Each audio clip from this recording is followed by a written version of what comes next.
ನಿರ್ಮಲಾ ಸೀತಾರಾಮನ್ ನಾಳೆ ಕಲ್ಯಾಣ ಕರ್ನಾಟಕ ಭಾಗದಲ್ಲಿ ಪ್ರವಾಸ ಮಾಡ್ತಿದ್ದಾರೆ. ಅಂತೂ ಬರ್ತಾ ಇದ್ದಾರಾ? ಒಳ್ಳೆಯದಾಯ್ತು, ಸಂತೋಷ ಆಯಿತು. ಅದಕ್ಕೆ ತಮ್ಮ ಮುಖಾಂತರ ಅವರಿಗೆ ನಾನು ಮನವಿ ಮಾಡ್ಕೋತಾ ಇದ್ದೀನಿ. ನಮ್ಮ ಕಲ್ಯಾಣ ಕರ್ನಾಟಕ ಅಭಿವೃದ್ಧಿ ಮಂಡಳಿಯಿಂದ ನಾವು 5,000 ಕೋಟಿ ಕೊಡ್ತಾ ಇದ್ವಿ. ಹಲವಾರು ವರ್ಷದ ಬೇಡಿಕೆ ಏನಿದೆ ಅಂದರೆ ನಮಗೆ ಮ್ಯಾಚಿಂಗ್ ಗ್ರ್ಯಾಂಟ್ ಕೊಡಿ, ಯಾವ ರೀತಿ ಮಹಾರಾಷ್ಟ್ರದಲ್ಲಿ ಕೊಡ್ತೀರಾ ಅದೇ ರೀತಿ ನಮಗೆ ಕರ್ನಾಟಕದಲ್ಲೂ ಕೊಡಿ ಅಂತ ಕೇಳ್ತಾ ಇದ್ದೀವಿ. ಅಟ್ಲೀಸ್ಟ್ ಕರ್ನಾಟಕದ ಋಣ ಅಂತೂ ತೀರಿಸ್ತಾ ಇಲ್ಲ ಅವರು, 2 ಸರಿ ಆರಿಸಿ ಕಳಿಸಿದ್ದೀವಿ. ಅಟ್ಲೀಸ್ಟ್ ಇದು ಒಂದು ಭಾಗಶಃನ ಆ ಋಣವನ್ನು ತೀರಿಸ್ಬೋದಾ ಅಂತ ನೋಡಬೇಕು. ನಿರ್ಮಲಾ ಸೀತಾರಾಮನ್ ನಾಳೆ ಕಲ್ಯಾಣ ಕರ್ನಾಟಕ ಭಾಗದಲ್ಲಿ ಪ್ರವಾಸ ಮಾಡ್ತಿದ್ದಾರೆ. ಅಂತೂ ಬರ್ತಾ ಇದ್ದಾರಾ? ಒಳ್ಳೆಯದಾಯ್ತು, ಸಂತೋಷ ಆಯಿತು. ಅದಕ್ಕೆ ತಮ್ಮ ಮುಖಾಂತರ ಅವರಿಗೆ ನಾನು ಮನವಿ ಮಾಡ್ಕೋತಾ ಇದ್ದೀನಿ.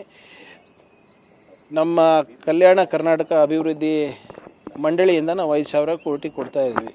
ಹಲವಾರು ವರ್ಷದ ಬೇಡಿಕೆ ಏನಿದೆ ಅಂದರೆ ನಮಗೆ ಮ್ಯಾಚಿಂಗ್ ಗ್ರ್ಯಾಂಟ್ ಕೊಡಿ, ಯಾವ ರೀತಿ ಮಹಾರಾಷ್ಟ್ರದಲ್ಲಿ ಕೊಡ್ತೀರಾ ಅದೇ ರೀತಿ ನಮಗೆ ಕರ್ನಾಟಕದಲ್ಲೂ ಕೊಡಿ ಅಂತ ಕೇಳ್ತಾ ಇದ್ದೀವಿ. ಅಟ್ಲೀಸ್ಟ್ ಕರ್ನಾಟಕದ ಋಣ ಅಂತೂ ತೀರಿಸ್ತಾ ಇಲ್ಲ ಅವರು, 2 ಸರಿ ಆರಿಸಿ ಕಳಿಸಿದ್ದೀವಿ.